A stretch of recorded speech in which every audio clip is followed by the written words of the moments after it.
Hello children, welcome to the online classes. In the previous session I explained you digestion and the organs that are involved in digestion, isn't it? What is digestion? Actually digestion is nothing but the breakdown of complex nutrients to simple nutrients. What are the complex nutrients? Carbohydrates, proteins and fats. Carbohydrates, proteins and fats are broken down to glucose, amino acids and fatty acids respectively. Yes, these forms of these nutrients are carried to each and every living cell in our body. The nutrients enter the cell through the selectively permeable membrane. It's clear to you. Already you have studied. Yes. What else the cells receive? Let us see. What else the cells receive in our body? See children, we breathe in air, isn't it? And we breathe out. In primary classes up to 7th class, you have studied that breathing in air and breathing out air is called respiration. But respiration is not only breathing in air or breathing out air. Respiration is the process where energy gets released. Energy is released for walking, talking, for doing any work, for running, for any sort of work in our daily life. We need energy. That energy is produced in the respiration, during the process of respiration. Is it clear? So let us see how this process occurs in our body. You all know pretty well that we respire through nostrils. Two nostrils are there. These two nostrils are lined by a mucous membrane which keeps the nostrils moist always. And also there are small hair-like structures which filter the air. If any dust particles are there in the air, they get filtered in the nostrils itself and pure air enters the pharynx. The next part of the respiratory system is pharynx. This is the common passage for both food and air in our body. This is the pharynx. And next one is larynx. Larynx or voice box. This larynx only is responsible for the production of sound. We can speak, isn't it, different languages. So because of this larynx only, sounds can be produced by us. So this is also called voice box. From the larynx, the air enters the next part of the respiratory system, that is trachea. Trachea is made of cartilage. Cartilage is a type of connective tissue. In 9th class you have studied. So this trachea is lined with rings of cartilage. Cartilaginous rings are there, and through this the trachea is divided into a pair of bronchi. Each is called bronchus. Bronchi plural, bronchus singular. Each bronchus is again divided into different branches. It is divided into different branches. And each bronchus is divided into different branches. Each branch is called bronchiole. The bronchiole ends in alveoli or air sac. This is the alveolus or air sac. Alveolus is singular, alveoli is plural. Yes, this is the lung. This is the lung. So a pair of lungs are there. How many lungs are there? A pair of lungs. This is the left lung and this is the right lung. This is left lung and this is right lung. So the air passes through the nostrils, enters the pharynx, from pharynx to larynx. From larynx it enters the trachea. Through the trachea it reaches the bronchus. Bronchi plural, bronchus singular, and from the bronchus it reaches the small branches, bronchioles. Through the bronchioles it finally reaches the alveolus. In the alveolus, what happens? This air sac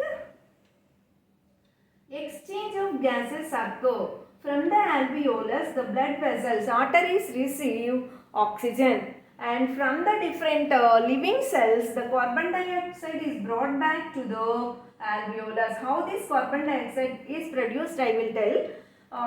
So here exchange of oxygen and carbon dioxide occurs at alveoli stage. So this can be called as breathing or external respiration. So respiration means here the exchange of oxygen and carbon dioxide.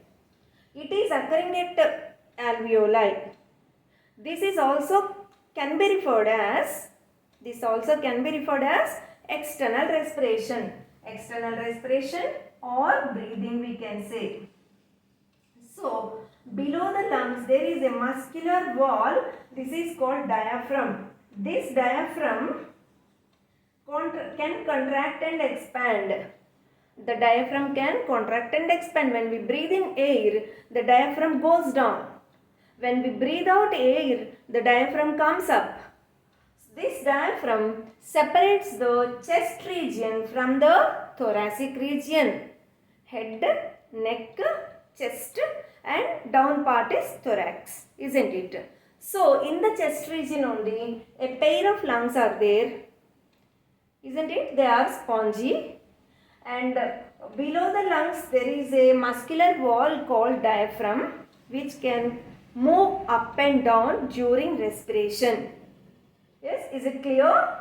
So now respiration occurs in two stages in our body. The first one is external respiration, means the exchange of oxygen and carbon dioxide occurred at alveolar stage, alveoli. Now, I told you from the alveolus oxygen is absorbed by the blood vessels, and these blood vessels take that oxygen to each and every living cell. So, the cell is receiving oxygen. Oxygen enters in. After the oxygen enters in, what happens in the cell? What are there in addition to this oxygen? Glucose, amino acids and fatty acids. In presence of oxygen, the glucose is broken down to two molecules of pyruvate in the cytoplasm.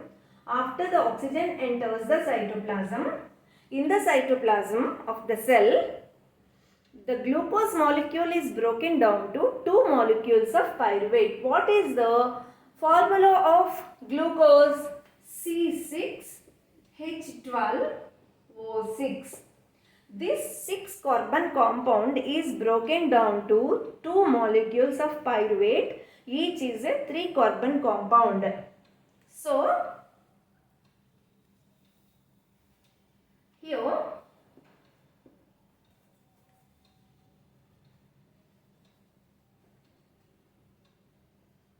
C6H12O6. This is the glucose molecule. It is broken down to two molecules of pyruvate. The formula is C3H4O3. It's not given in the textbook. For your information I am saying, because it is 3 carbon compound, I said no, C3H4O3. Pyruvate. Here one more molecule of pyruvate. C3H4O3. So two molecules of pyruvate are formed where? In the cytoplasm. After the oxygen enters the cell, as soon as the oxygen enters the cell, the glucose is oxidized and it is broken down to two molecules of pyruvate. Up to here, it's common whether it is aerobic respiration or anaerobic respiration. What is aerobic respiration? Respiration in presence of oxygen.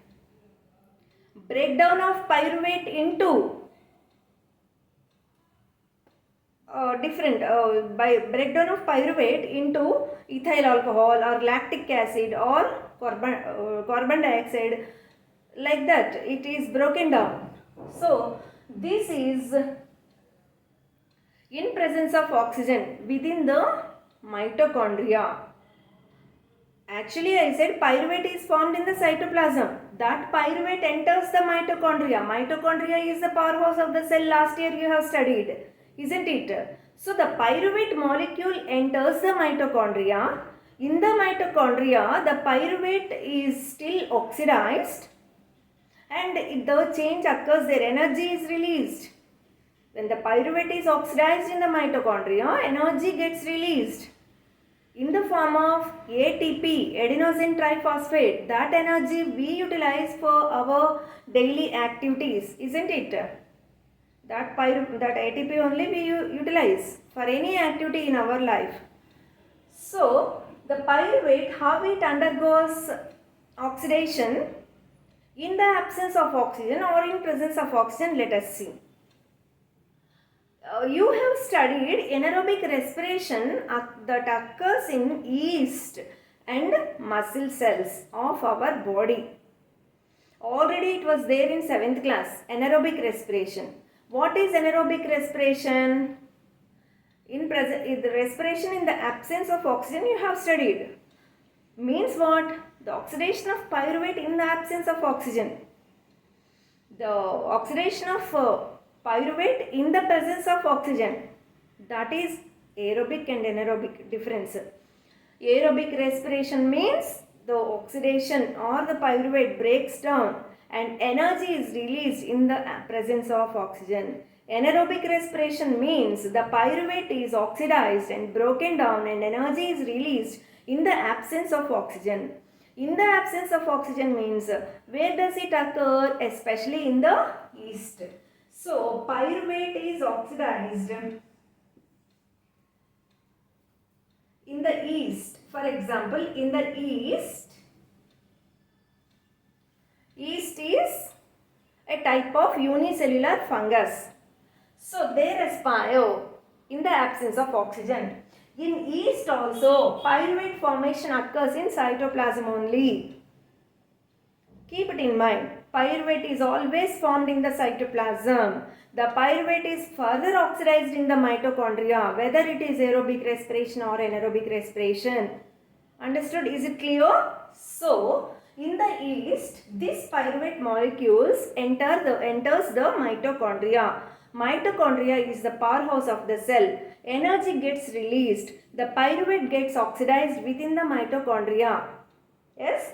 So, in the yeast, when the pyruvate is oxidized in mitochondria, ethyl alcohol, this is the end product, ethyl alcohol plus carbon dioxide plus energy is released. Energy must be released? No. Energy is released in the form of ATP only in yeast also, but very less ATP, 2 molecules of ATP. If it is aerobic respiration, 38 molecules of ATP is released. Like that difference is there. Very little energy is released in anaerobic respiration. So, in the yeast, the pyruvate enters the mitochondria and gets oxidized and releases ethyl alcohol, carbon dioxide and 2 molecules of energy. Coming to muscle cells, in our body, when we do heavy exercise or when we climb upstairs or an athlete when he or she runs, when they undertake 100 meter or 200 meters race, they respire very fast. Have you ever observed? They respire very fast at a high rate. Why it is so? Because they need more and more energy. Normal energy release is not sufficient for us then. So we respire very fast.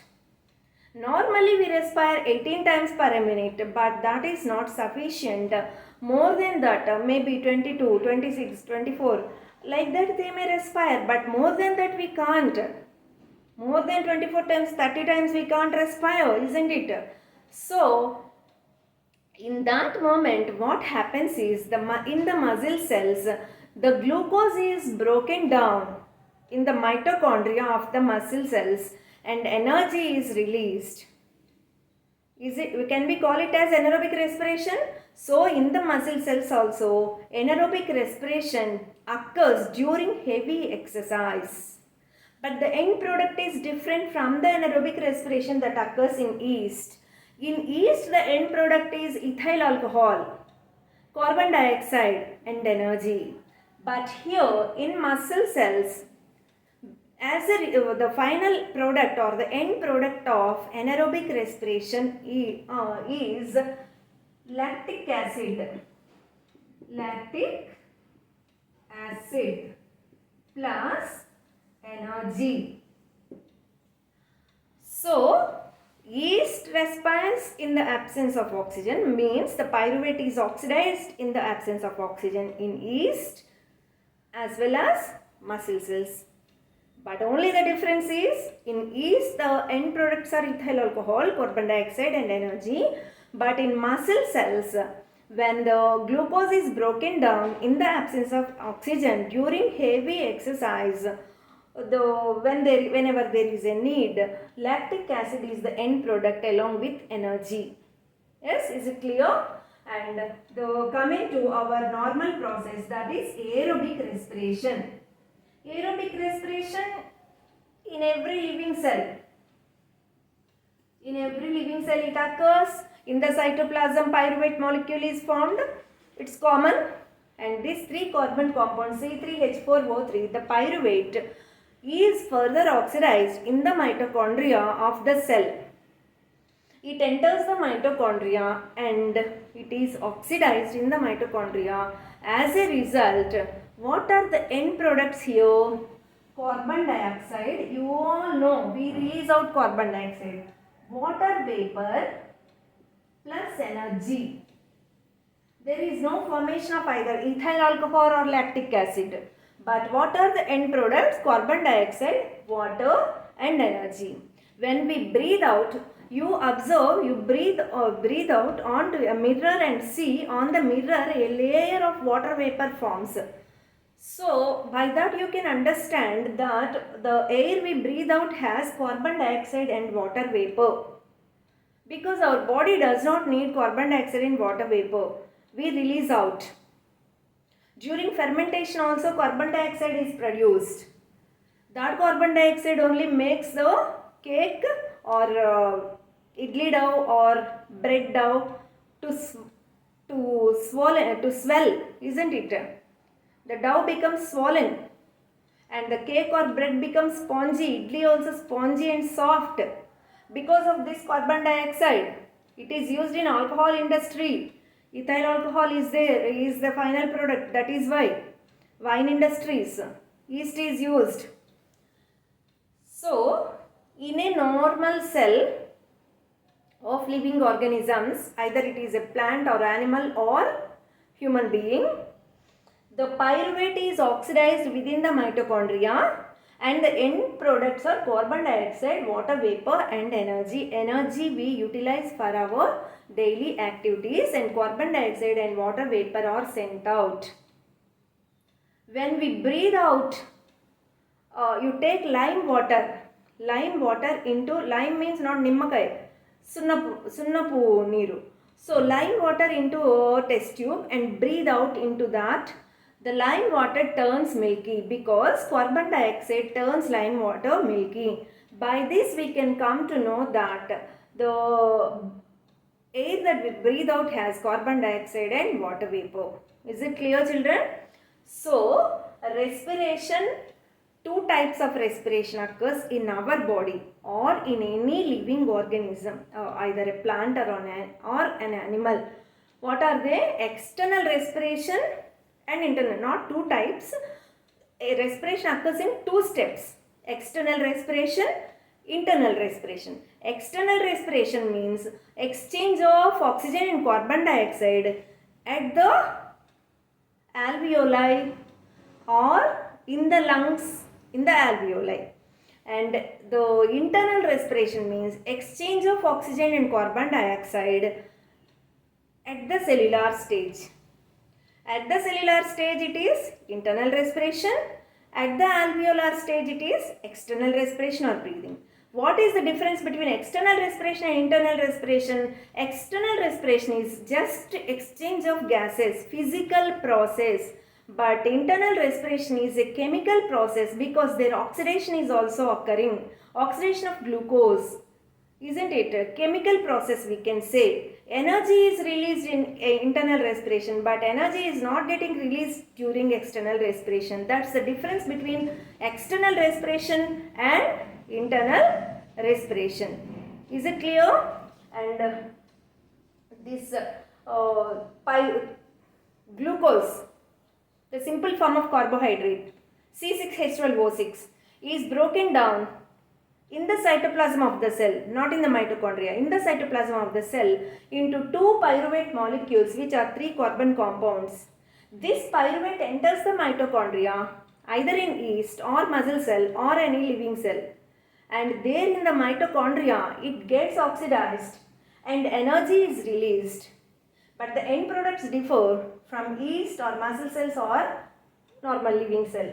In yeast, ethyl alcohol, carbon dioxide and energy. In muscle cell, lactic acid and energy. And in normal living cell, carbon dioxide, water vapor and energy. So, here the carbon dioxide is formed in each and every living cell. The carbon dioxide is produced, the end product. That carbon dioxide our body doesn't want.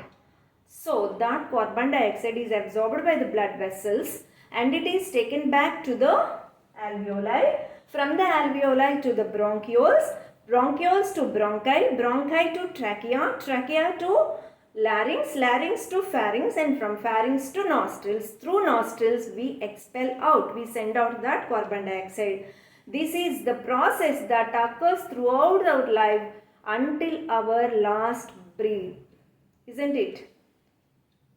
Till our last breath we respire. It's a continuous process. We do not stop. Isn't it? If we stop that, what happens? We will die. But that's not happening. So, we are respiring as long as we live, because as long as we live, we need energy. Respiration is the process in which energy is released. We eat food. That food has nutrients. The complex nutrients are broken down to simple nutrients. The simple nutrients are taken to each and every living cell. And each and every living cell is supplied with oxygen. Within the cell, within cytoplasm, the glucose is oxidized and pyruvate is formed in presence of oxygen. In absence of oxygen, in some yeast cells and muscle cells. And this pyruvate is further oxidized in the mitochondria and energy is released ultimately. Is it clear, children? Read the lesson from the textbook. Hope you understood. Thank you, children. Have a nice day.